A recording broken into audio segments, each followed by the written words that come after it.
Welcome to the I Love Wine and Dogs podcast, created, produced, and hosted by Heidi Hubner, with engineering and production by Timothy Coleman. This show was created to celebrate good wine, amazing pets, and people from around the world who are doing great things in their local communities.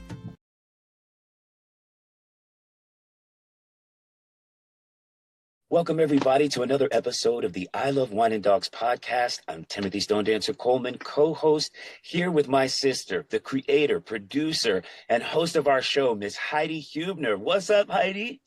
Hi, everybody. How are you, my brother? Oh, listen, as always, we're taking it day by day, right? The good, the bad, the in-between, it's all a learning process. And, I got to say, I got nothing to complain about. Okay, but do you have any new exciting? I feel like I was supposed to be waiting to hear from some good news from you. Listen, I am always waiting to hear good news from heaven and beyond. Yeah, so I'm still, auditioning. I'm still, doing all those things. But I got to say, one of the coolest things that's been happening are the posts for this show. I am loving all of the feedback and impressions that we're getting. I started posting this on my LinkedIn page, and I have about 2,000 people following me. It's not, tremendous, but so many people are like, oh my God, you guys are in your second year. I didn't know this existed. So I think we're going to start getting a lot more traction for the show. So honestly, that's been my real excitement the last couple of weeks. Well, listen, I'll take it because that is great news. And, it's just fun, our little process of doing this. I enjoy it every single time we're together. And I'm so excited for our guest today, Julie Fingersh. She's a writer and a freelance journalist, a mom, and an author of the book Stay. It's a story of family love and other traumas. I just finished reading it. These are all my little Post-it notes. This book is spectacular, but I think what is so awesome is I have known Julie since 7th grade. And so without further ado, Julie, hi, and welcome to the show. I'm just tickled and thrilled to be here. If we're allowed to use that word anymore, it's from our childhood, but it's really, there's just something very beautiful about being here with you, Heidi, and getting to meet Tim too. So I have to say, this is so cool. And this is one of the reasons why I love social media. I saw a post that Julie was going to be in Santa Monica doing a book signing. And we're friends on Facebook. I don't think we've seen each other since graduation, which is crazy. And I was like, oh my gosh, I'm totally going to go. This is so great. And 2 other friends are there, Kimberly Wang and Ellie Klausner, who we all went to school together. And I was like, Julie, I'm coming. And she was like, wait, what? You are? And I'm like, yes. It was I just loved it. I loved having you there, having my team KC there. Yeah, it was so great. All of us from high school. And then I got to meet Julie's lovely husband, Dave, and some other friends. We went to dinner after the book signing and the Q&A, which, again, knowing her, I had no idea she was going through what she went through and what she wrote about. So before we delve into all of that, I had asked Julie what wines she likes, and she likes Petite Sirah and New Zealand Sauvignon Blanc. I didn't have one to feature today that's one of those specifically, but this is a great wine from Sausalito Canyon in the Central Coast, Rebel Rouser. So Julie, in honor of you. Thank you. It's not 100% of what you normally drink, but I'll be cracking this open later. We'll be right back after these messages. I Love Wine and Dogs podcast has brand new merchandise. Have you ever looked at something and realized you didn't need it until you saw it? ilovewineanddogs.shop, your one-stop shop to support loving pets, good wine, and great people doing awesome things in their communities. Visit ilovewineanddogs.shop and get that new merch.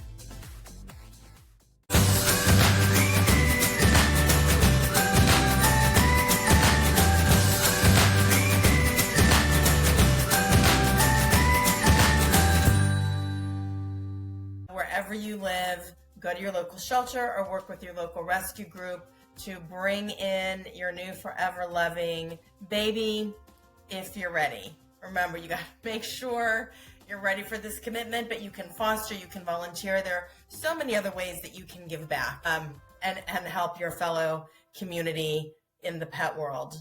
Like, share, and subscribe on Facebook and Instagram at I Love Wine and Dogs. Welcome back to the show.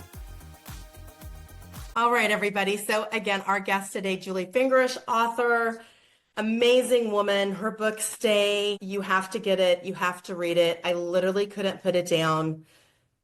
But Julie, take us back. So we're both from Kansas City. Were you born and raised in Prairie Village, or did you guys move there? No, I was born and raised in Prairie Village, which, as you know, being from Kansas City, is its own experience once you leave Prairie Village or you were in Mission Hills. But yeah, if you're from Kansas and you leave, you have a whole different perspective on how everyone sees you. But that's another podcast, I think. And another book, maybe. And another book, yeah.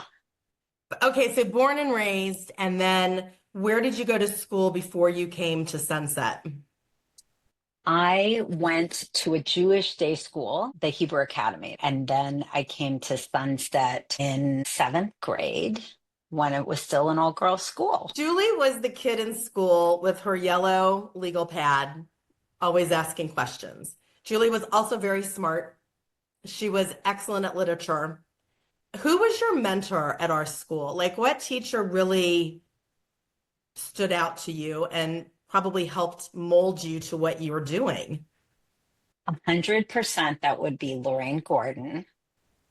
She was she came from Loretto. She was a new teacher to our high school. She was very pretty. We were all kind of like gaga over her, the girls and boys who came for, the co-ed classes once in a while. And yeah, she was just, you remember her. She was tough. She was Loved tough, her. so smart.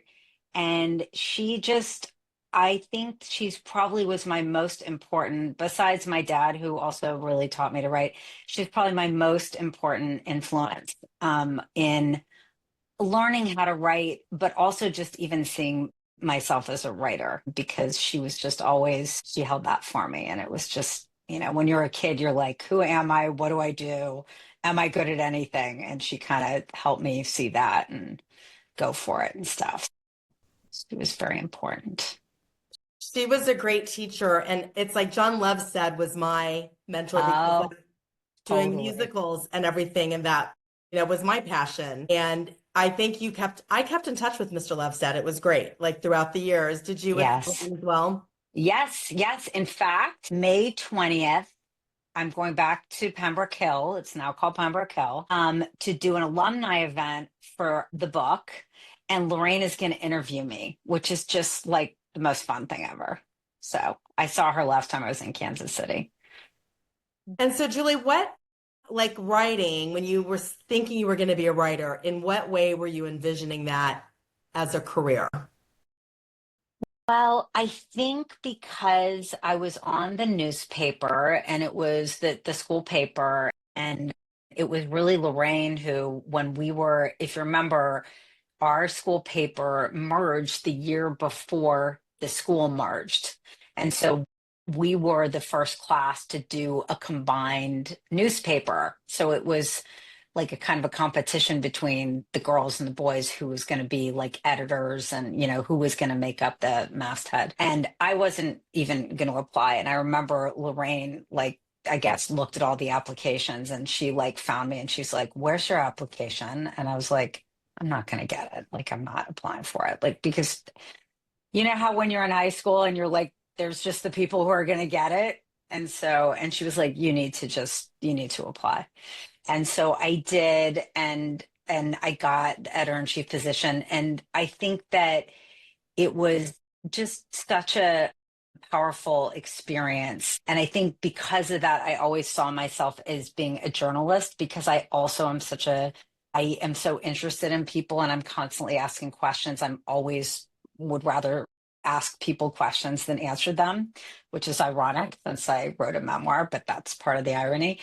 And so really, I wanted to be like a journalist. And one of my heroes was Anna Quinlan, who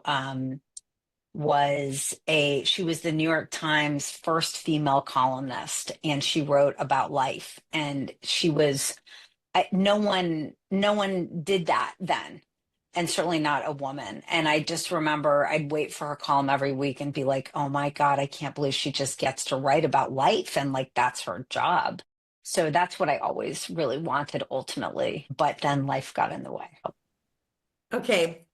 Do you think that Carrie Bradshaw's character from Sex and the City I know that was a book, I think, but do you think that idea came from what she was doing? You mean what Candace Bushnell was doing? Yeah, writing about life. Oh yeah. Oh, you mean like Did with she Anna get that Quinlan, one of idea from Oh yeah, maybe. Yeah, maybe. I know. It's funny because right, because like before that, who nobody? was right, nobody. Right. She was one of the first people to do that, I think. And then like Dave Barry wrote, and Nora Ephron, Yeah. and Irma Bombeck, those people. Yep. I remember. Yeah, remember those? Yeah, and they Yeah. still, all of them are just, those are my favorite writers, because to me that's the most interesting thing.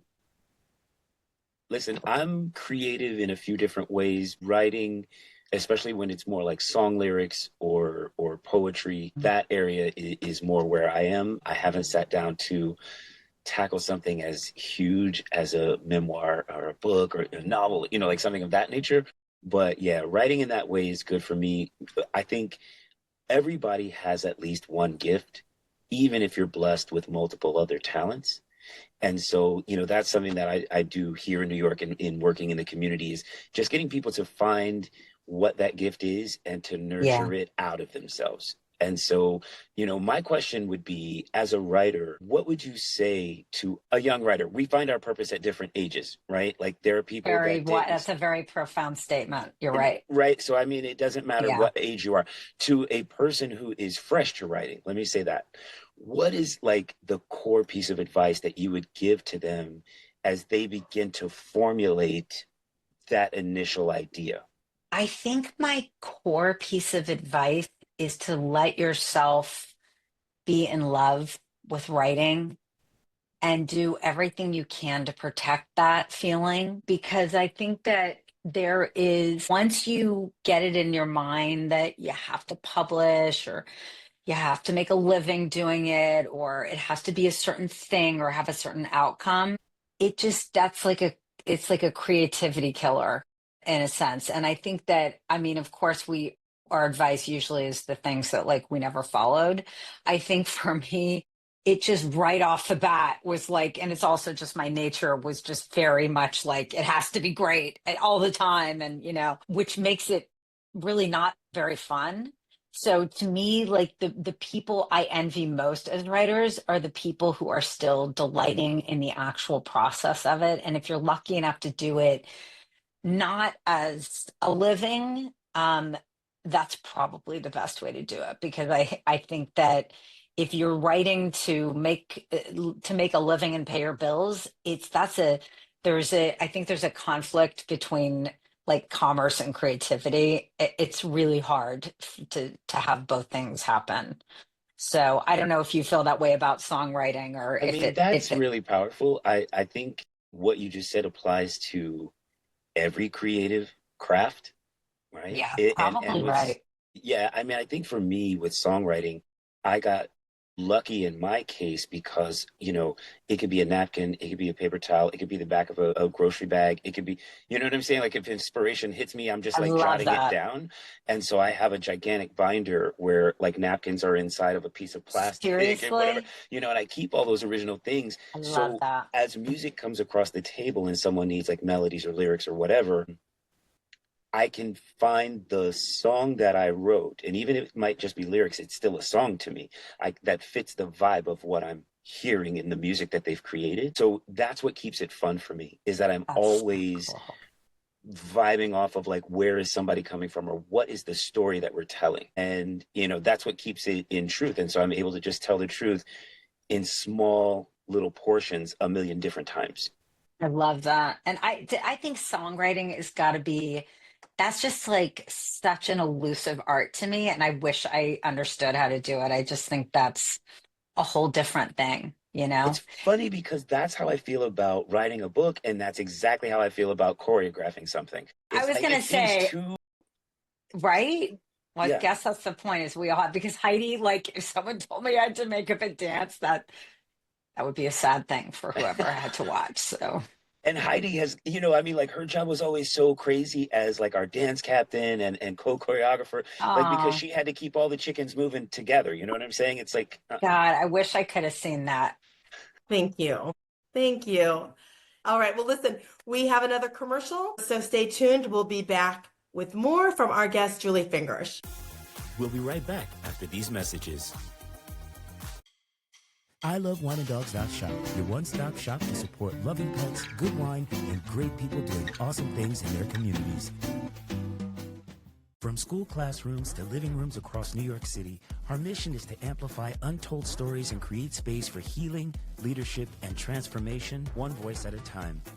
Welcome to the Art of Storytelling, a media education initiative that empowers individuals to find their voice, craft their narrative, and share their truth through the power of podcasting and digital storytelling. Reach out to us today at Coleman Global. Welcome back to the show. We just have to delve into the book. And again, it's called Stay. And it's amazing. And I have questions, but Julie, this came about because share. My background was in journalism. Never expected to ever. I mean, if you had said, what is the least likely thing you would ever write? It would for sure be, well, maybe right behind like a textbook about math or history, it would be a memoir. I don't really like talking about myself.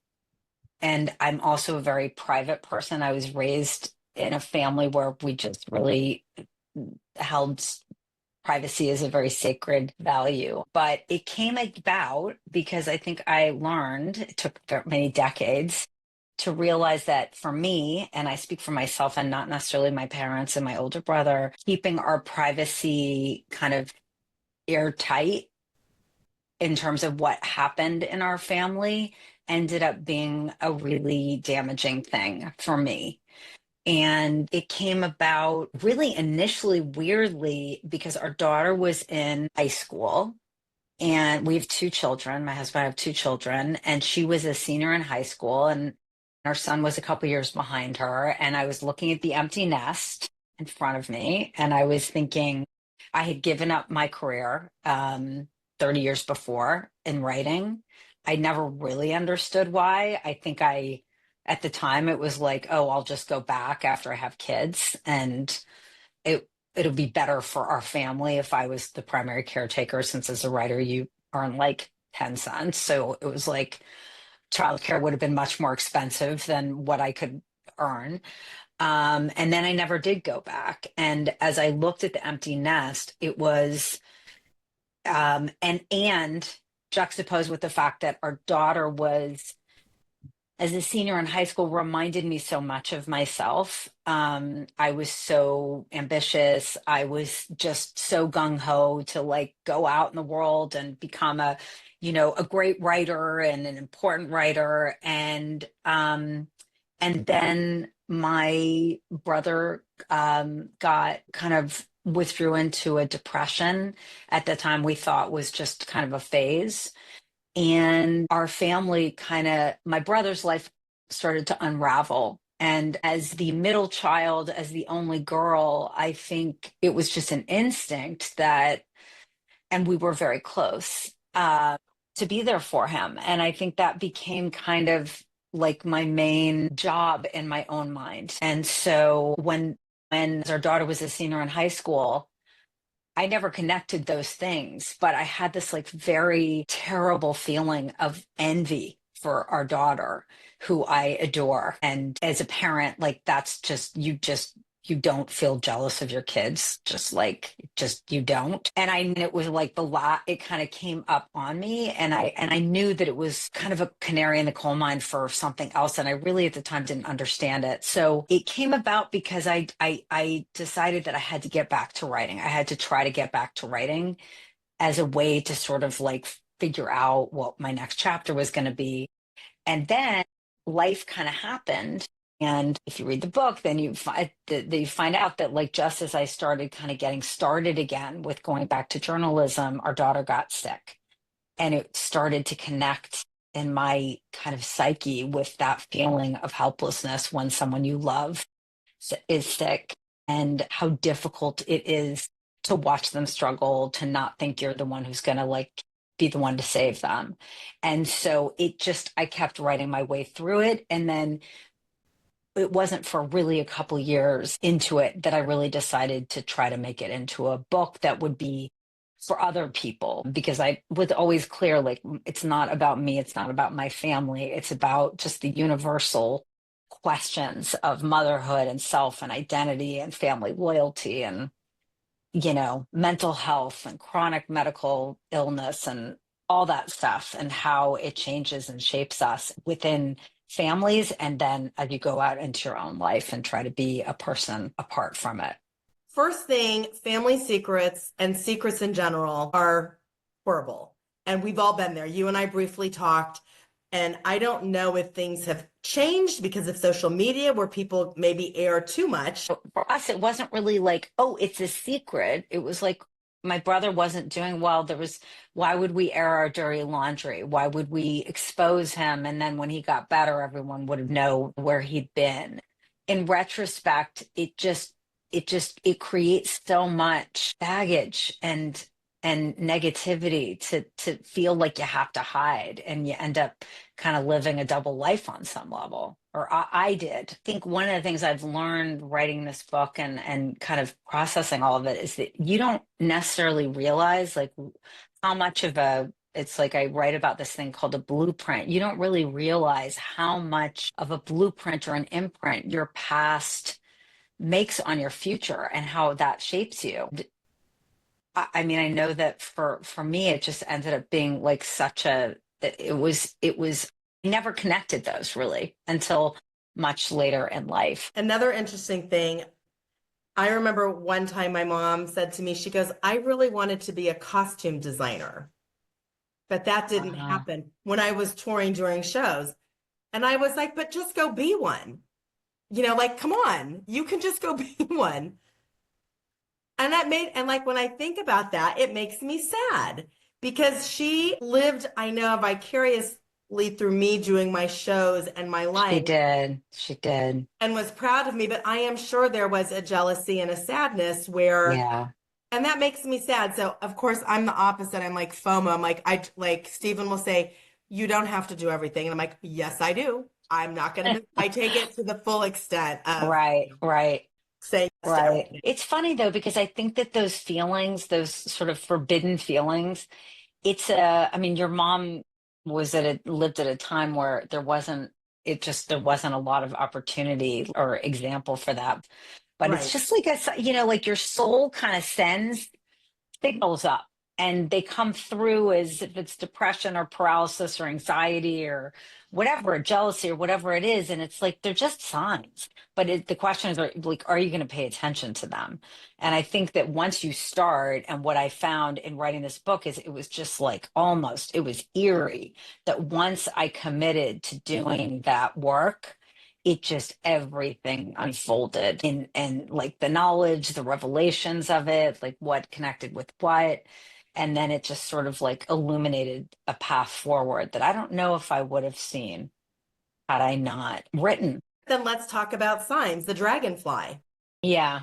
So Tim, this will get your goosebumps going. So Julie, talk about the symbol of the dragonfly and Danny. When Danny died, and on the day of his funeral, were like inexplicably, there were like dragonflies that were like on our windows. They were like draped on our windows, which was just like such a weird thing. And in the haze of the morning and the shock and because it was a very sudden and horrible death. It was just something that it was like odd, but I wasn't really paying much attention to. But my mom immediately sees that on that as a sign from Danny. And at the time, I was kind of like, Mom, I'm so happy that you can feel that way. And and over time, though, what I found was that every so often when I was thinking about him, a dragonfly would come up. And so throughout the book, I just talk about that. Like, it got to be, it came to a point where it was like, you just couldn't explain it away because it was like, for instance, there was one time when our daughter had to go when she has ulcerative colitis, which is a chronic bowel disease, which is not a pretty disease. It's something that people don't talk about. It's another secret in many families. And I know that also because I can't tell you like how many people have written to me about their kids who have it, who don't talk about it, who feel very isolated. And anyway, she had to have surgery for it. And my husband, who's a doctor who really doesn't believe in science and really doesn't believe in like anything that hasn't had like 10,000 different experiments and data and all that, called me from the hospital and said he had taken Jessie up to sign in for her surgery. And they were up on the 16th floor, and this was in San Francisco in a really industrial part of the city that was under huge construction. Certainly dragonflies were not around there. And he said that as they were signing in, he kept hearing this like click, click, click. And he looked behind the person registering her, the nurse, and there was a dragonfly, and it was just like trying to get in. And then 2 hours later, when I came to meet them, because I had to deal with something with my son, when I ran into the hospital, a dragonfly like swooped down like literally in front of my face as I was running into the hospital. And that's just still, if I were you and I didn't believe in signs, I'd still be like, okay, good for you that you believe this. But over time, it just became, kind of it's hard to explain away. And I think the main part of it is that it just made me realize that there's so much that we tend to only believe what we see, and there's so much that we'll never see that is the truth and that informs our life. And when you open yourself up to that, then you're open to a different way of, kind of being. I think for me, it's a sign. The dragonfly is a sign, and this is the book cover. And I love it so much. I love this book cover so much. It's just a sign of the wonder and the things that we don't know and that we can't see. We'll be right back after these messages. ILoveWineandDogs.shop, your one-stop shop to support loving pets, good wine, and great people doing awesome things in their communities. Welcome back to the show. One of my early writing partners, before I knew I was writing a book, we were on our way to this writing retreat, and she had committed to writing a book, and I was just sort of along for the ride.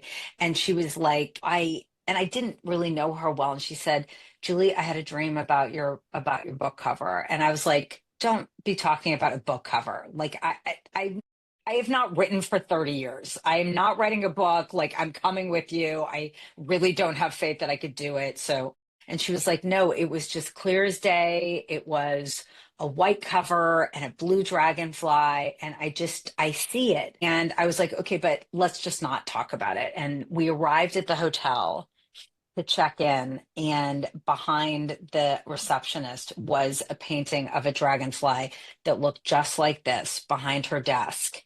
And it was just like, we both were like, okay, this is just too weird, because it was literally like what she described. And so I was lucky enough when the book was, in production, that my editor let me take the lead on the creative work behind it. And I so believe in signs, and I believe you? 100%. Danny is always going to be with you, and the dragonfly is always going to signify to remember him, because he's here. He is watching over you and your family, but I think especially you. 100%. I believe that. I also think, you talk about the committee, and like that damn committee. We all have different sets of committees, but it's like, Julie, you were supposed to go through every single thing in your life and your Yeah. family and your daughter to be able to write this book because it helps people. Thank you. So this is something I'm going to read, I think. This is on page Mhm. 118. And you wonder why certain things stick out to people. Okay, I don't have kids. I have two great stepkids, but I did not have kids of my own.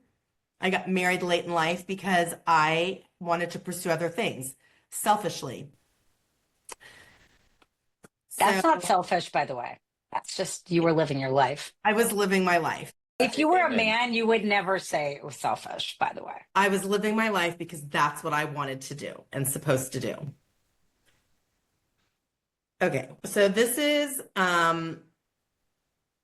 Jesse says to you, Mom, I don't really want to FaceTime or talk every day. I need time for things to build up so that I have stuff to tell you. I love when you said you were lucky to be able to stay home and be a mom and not Yeah. have to work a job. And your kids needed you and your brother. You were not supposed to do what you were doing now. You were supposed to do all of those things. Now is your time to live and do. But her saying that, because of course you're worried about her, of course, everything that she went through. But I love that. And you guys learning to listen to what she's saying. Let me build up some stories to tell you. Oh, that's so, oh, okay. So you're saying you're relating that to me that I needed to build up stories. Yeah, you Hey, needed a chance that's to like cool. That's live such your a, life and be able to have all of these experiences that a well-rounded human being has when they actually do what you said and go through the process of that Mhm. meditation and of that release and of accepting like what has happened in the world, and then you're able to share it back out with other people, to Heidi's point, and help other people. I love that. Well, thank you. I love that. I love that view. Yeah, I mean, because it's both her saying, Mom, give me space so I can have something new to, share things, Tell but you. it's also, you need to build up time to be able to That's share right. things, right? Not Yeah. always being the Yeah. caregiver. No, it's true. I mean, I will say like you can't, I think that's the gift of age. Like I could never have written a book like this when I was young, no matter what I went. I'm not talking about obviously the story, but just even, so many people say they relate to it and that, there's things that it helps them understand and learn and blah, blah, blah. And it's like that just comes from experience, like Yep. what did I know, when I was carrying on around my legal pad trying to like, figure it all out. Like it was going to take decades to figure it out. Right. So I think that's true. Yeah. For all of us.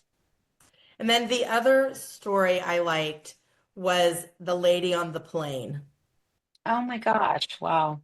So share with Tim, because again, this is just Sweet. acts of kindness that people do. So share what you were on the Yeah. plane and what happened. Okay. First of all, I'm just so touched that no one's ever even mentioned that part of the book. So my brother had died and it was very sudden, like I said, and I the next morning got on a plane to fly home, and I was just kind of in shock, and because it was something that we had just envisioned and had nightmares about for many, many years that could happen.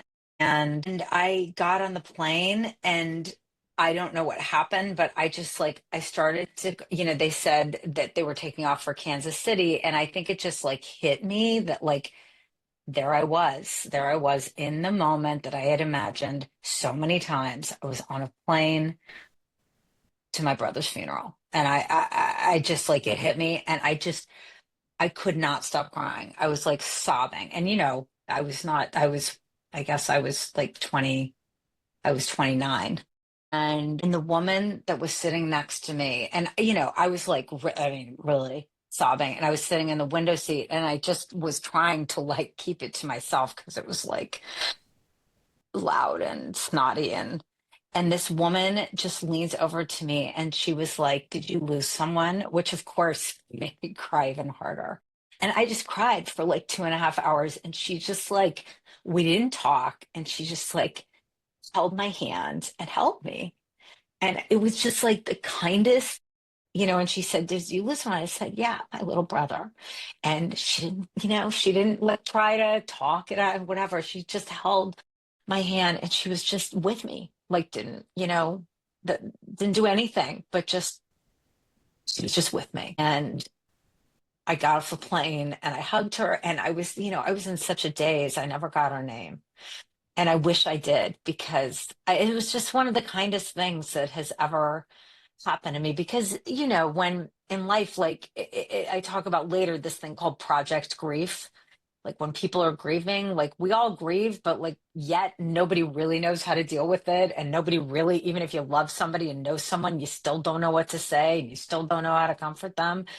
And that was just like this moment of grace where a total stranger was just so with me in exactly the way I needed to be. And it has never, it's just probably the kindest thing that's anyone's ever done for me. And I wish I could know who she was so I could send her this book, but maybe she'll read People magazine and find it. I just always, when people ask me, I just always say, don't not because you're uncomfortable or because you think you don't want to upset them. Like they're already upset. And one of the most upsetting things, especially in a situation where it's involving illness or suicide or anything that's like has a lot of stigma around it, is it means that much more to people to just even ask, like when people say like, tell me about Danny, like tell me, or people who come to me like, oh, I remember him,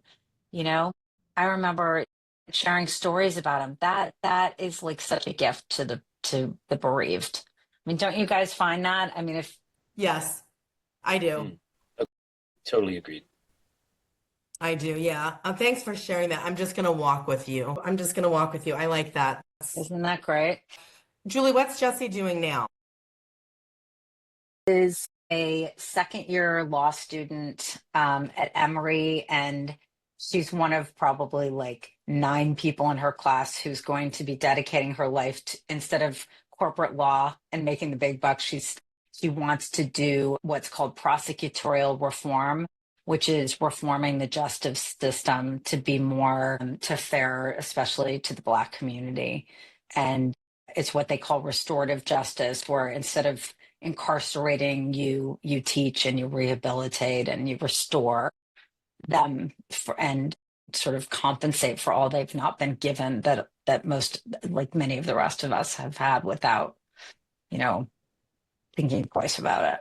So that's what she's doing. She's such a good person and she's such a strong person, and she's, I find that whole generation, all of her friends too, they're basically like, guys, you totally wrecked the world. So now we have to fix it.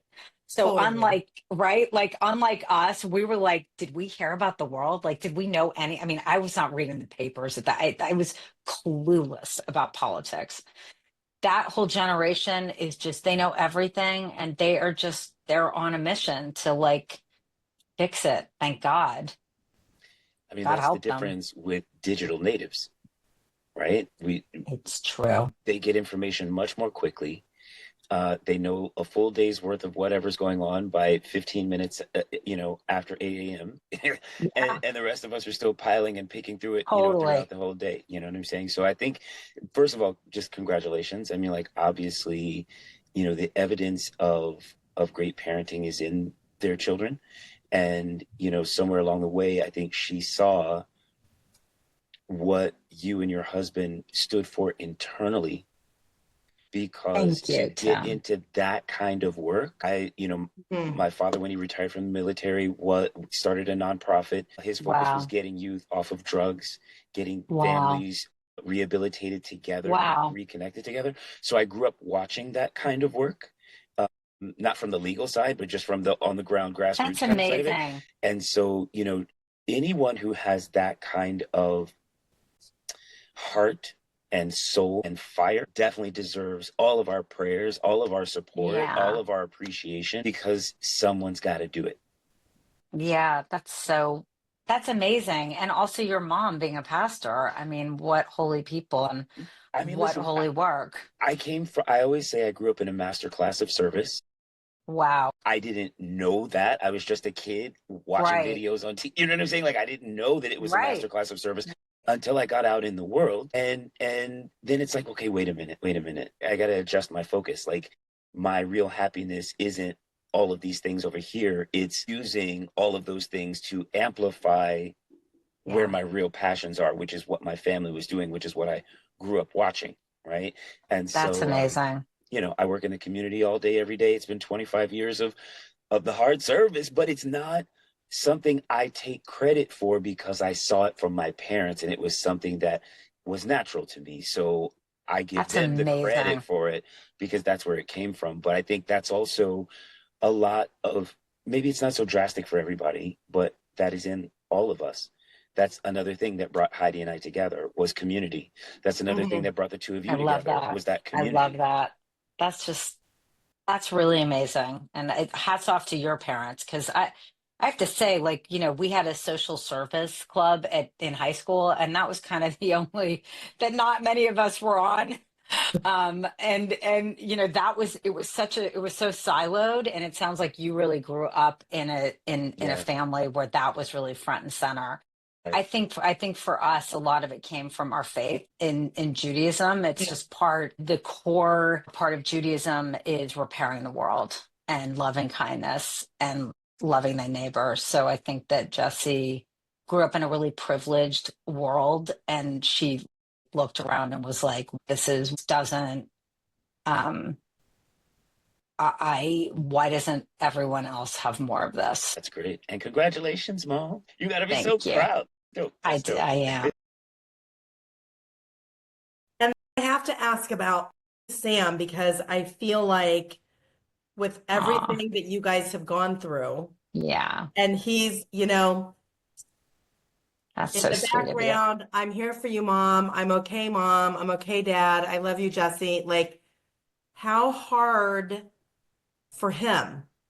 Yeah, He's you're healthy, and his sister is going through this, and that guilt of why her, and not, that he's wishing that upon himself, but how is he doing and what is he doing? And what the book? okay. First of all, it so touches my heart that you ask about him. It shows your sensitivity and your perceptiveness. It really does. Like, there are the people who are like, well, what about Sam? And I mean, it was pretty crazy, even as I was writing the book, that it was, I had to remind myself as we were going through it with our daughter that, like, he's in the position I was in. He's the sibling with the sick sibling. He's the one who has to be okay. He's and the cost of that, of making yourself small and healthy and fine and don't worry about me. And like my whole life was like that until it wasn't. And he is so sweet and he's so sensitive, and he actually reminds me a lot of Danny in those ways. He's really smart, very sensitive and perceptive, but he's doing really well. I mean, I think it definitely shaped him. It was really hard for him to watch. I think it's especially hard when it's an older sibling who always was. She was such a boss, and she still is a boss. She's very bossy, but it was just to see her in such a compromised, frail, really state.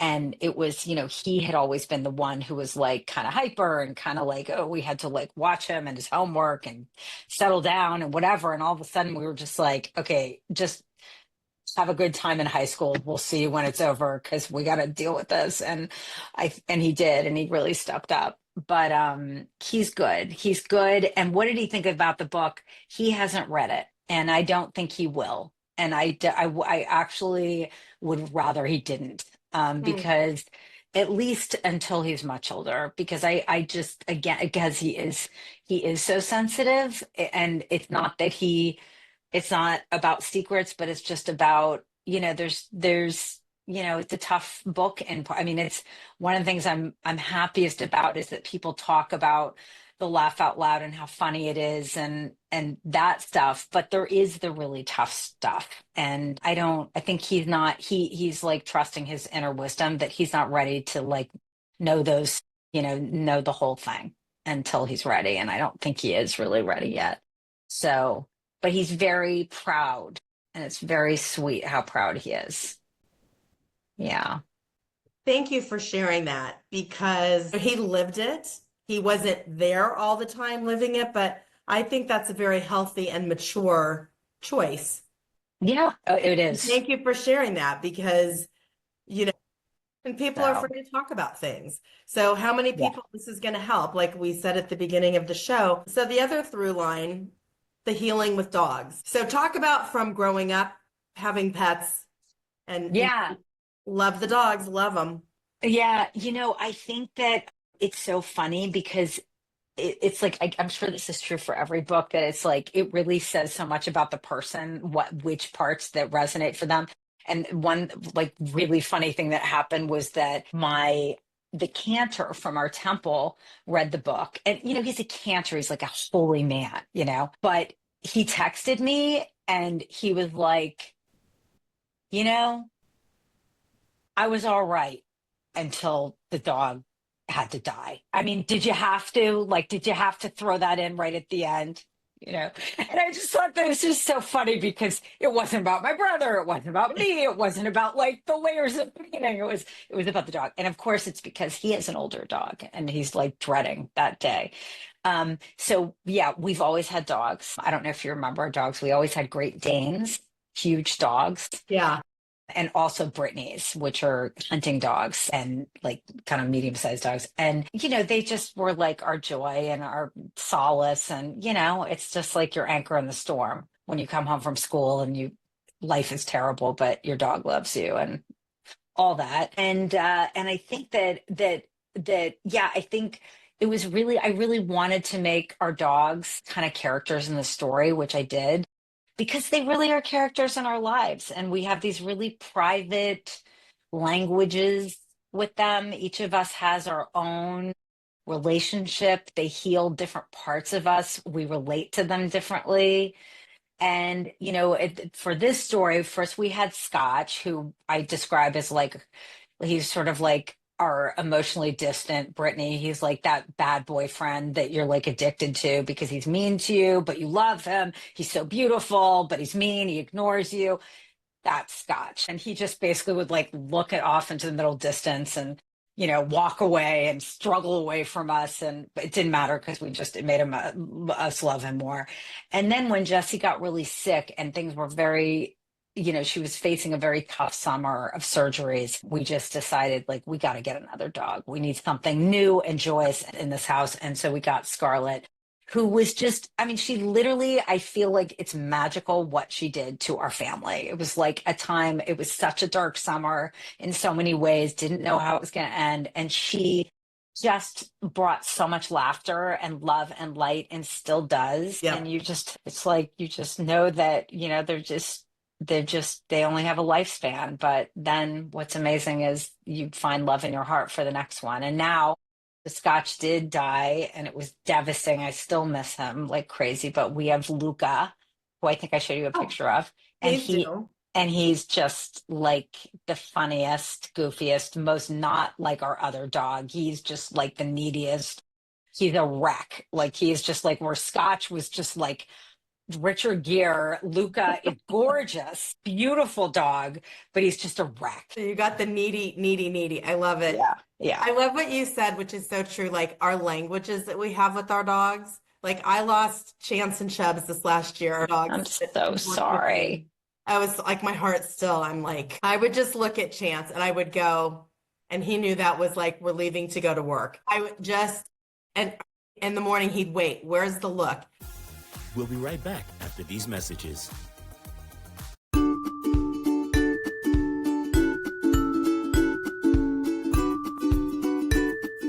There are only a select few relationships that can ever come close to that of grandmother and her grandchildren. Such is the case with Journey and her grandmother. Journey and her granny love each other dearly. Journey looks up to her grandmother in every aspect of her life, a love reciprocated with her grandmother's every action. If it is something as little as a new crayon box, Granny always is excited for her little Journey, as she means the world to her. This book is about such relationships, pure and delicate as one that's with Journey. Grab your copies today to find out about the sweet and genuine love between a granddaughter and her grandmother in Gillian Bell's new book, Are You Aware? Welcome back to the show. This is my favorite. Well, I have so many favorite parts, but this one, and I don't know why this wants to make me cry, and I probably will. With Julie's quest, what is the meaning of life? Why does it make you cry?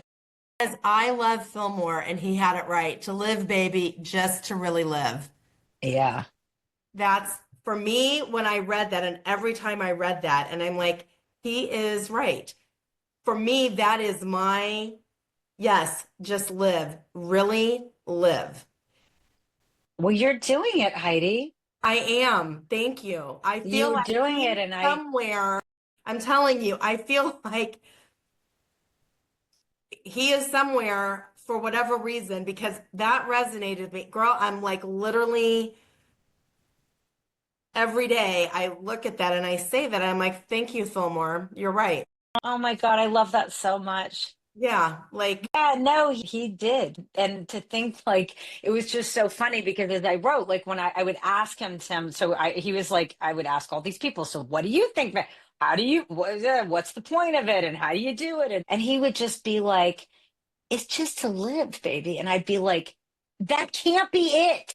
do you have an answer for yourself, or is this going to Uh, be your quest forever? And then I want to know what your thought is. yeah. Tim, you go first. Oh, Her I thing don't was, even. what is the meaning of life? That's Julie's quest. The meaning of life. I mean, honestly, enjoying every day by being kind to other people and giving more than you take. That is a beautiful quest. And I don't think they're like it's a one thing, right? Like, No, it's not a one thing. it's Because it's many everybody's things. individual one thing. But that to me, just to live, just live. Like every day isn't going to be a great day. No, I agree. Like I love like Rabbi Lizak's thing of if you want to get close to life, get close to death. To really understand that it is, and then it's going to be over. And so what really matters? Is it really the, $1,000 sneakers or the, being the most popular kid in the class, or is it really? And which is also kind of liberating, because it enables you to just let go of all this BS that is really easy to get caught up in.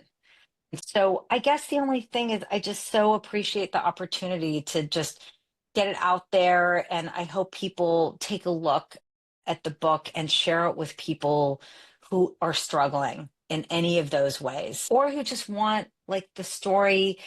With books, they tell you that you have to like have a log line and it has to be this like 2-sentence summary.